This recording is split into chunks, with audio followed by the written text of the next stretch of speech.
Varicose veins తో బాధపడుతున్నారా? భారతదేశంలోనే బెస్ట్ ట్రీట్మెంట్ అందించే ఏకైక హాస్పిటల్ ఏవిస్. నమస్తే మంజు గారు. నమస్తే అండి.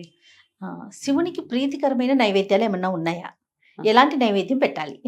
అయితే మనం చాలా పళ్ళు అవి పెట్టేస్తుంటాం శివుడికి ప్రీతికరం అనేసి. అన్ని కొంటాం, అన్ని ఇష్టమే ఆయనకి. ఏది పెట్టినా ఆయన యాక్సెప్ట్ చేస్తారు.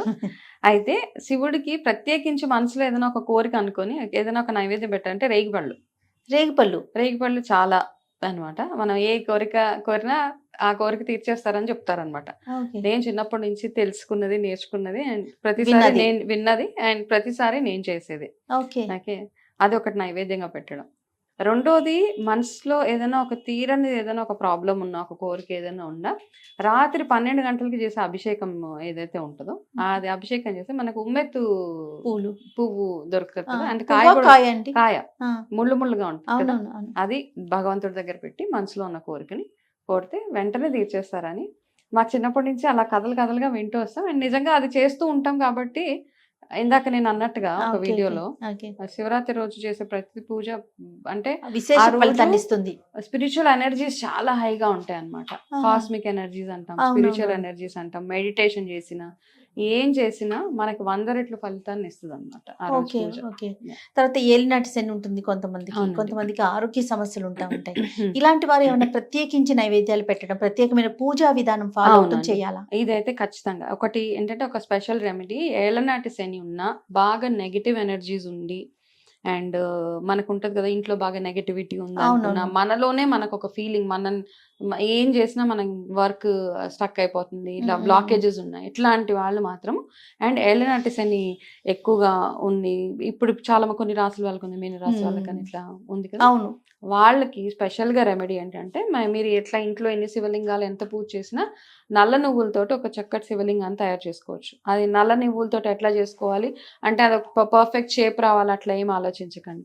జస్ట్ ఒక బ్లెండర్లో వేసి పౌడర్ చేసి, నల్ల నువ్వులు పౌడర్ చేసేసిన తర్వాత దాంట్లో చేతిలో తీసుకుంటే కొన్ని ఆవు పాలు చుక్కలు, కొంచెం నెయ్యి, ఆవు నెయ్యి వేసి దాన్ని ఇలా ముద్దలాగా చేసేస్తే అది రౌండ్ అయిపోతుంది. దాంతో మీకు వచ్చిన శివలింగం షేప్ ఏదైతే ఉందో పర్ఫెక్ట్ గా ఉండాలని స్ట్రెస్ అవ్వక్కర్లేదు.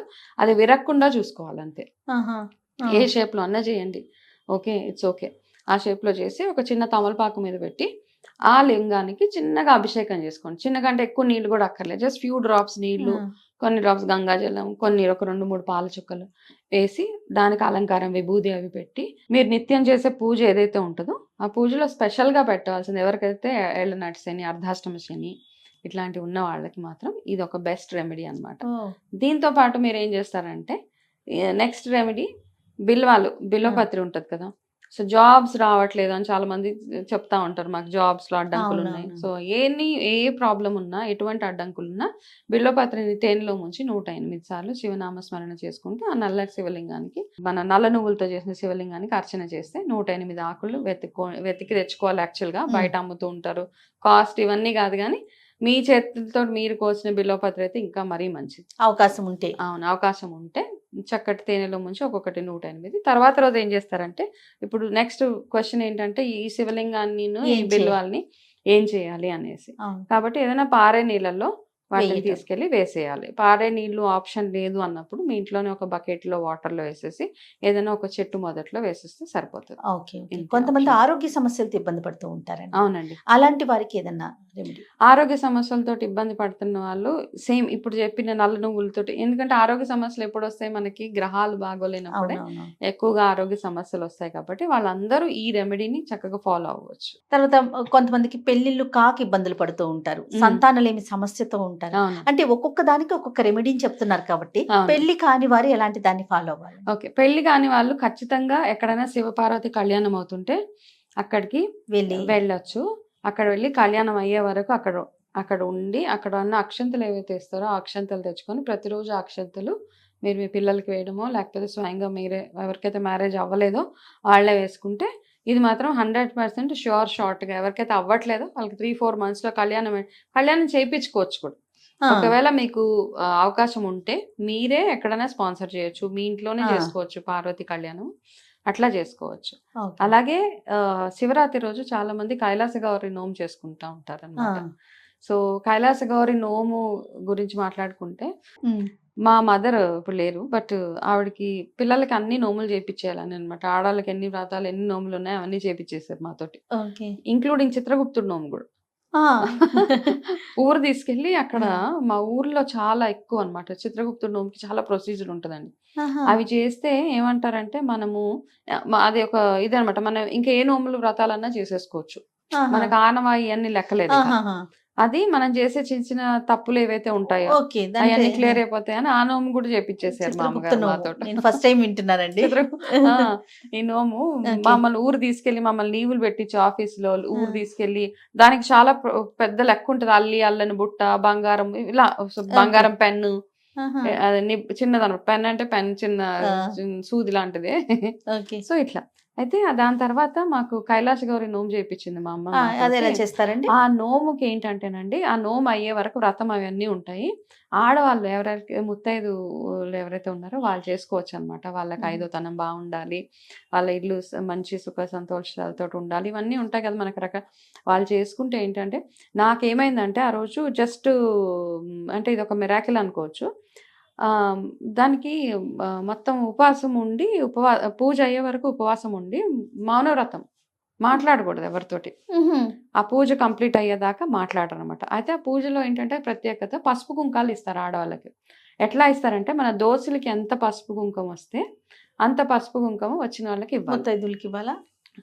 మనం ఎంత పసుపు కుంకుమ అక్కడ పెడతామో అదంతా మొత్తం అయిపోయేదాకా పంచాలి అవి.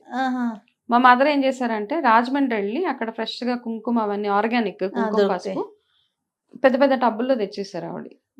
తెచ్చి పెట్టాక ఏమైంది, మేమేమనుకున్నాం సాయంత్రం దాకా ఆప్షన్ ఉంటుంది అనుకుంటే, నాకు సడన్ గా ఆ రోజు ఏదో ఆఫీస్ మీటింగ్, నాకు లీవ్ శాంక్షన్ కాలేదు, హాఫ్ డేనే శాంక్షన్ అయింది.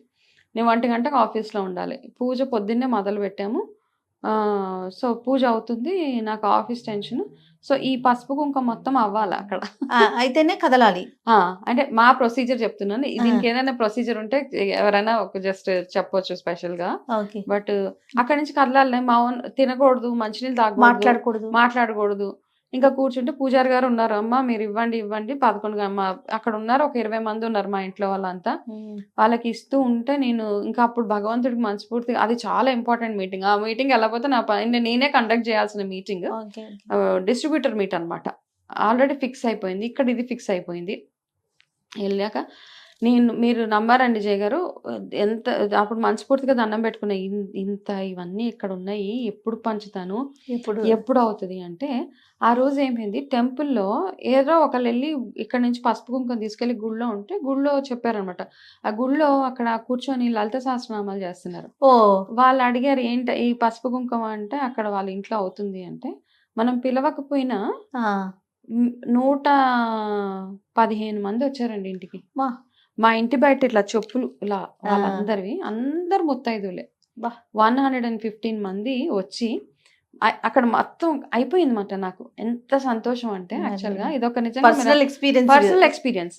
ఓకే, ఇలా మిరాకిల్ నాకు యాక్చువల్. నేను వాళ్ళు ఎవరో తెలియదు అంటే, ఇక్కడ చెప్పేది ఏంటంటే, మనం పేరెంట్ అలా నన్ను పిలవలేదు ఎందుకు వెళ్ళాలి ఇట్లా అనుకుంటూ, బట్ ఇట్లాంటి పూజలు అవుతున్నప్పుడు, ఇట్లాంటి నోములు అవి అవుతున్నప్పుడు జస్ట్ వాకిన్ అంతే. వాళ్ళకు కూడా ఆనందం. యాక్చువల్ గా పిలవని పేరెంటానికి వెళ్ళకూడదు, ఇవన్నీ వేరే విషయాలండి.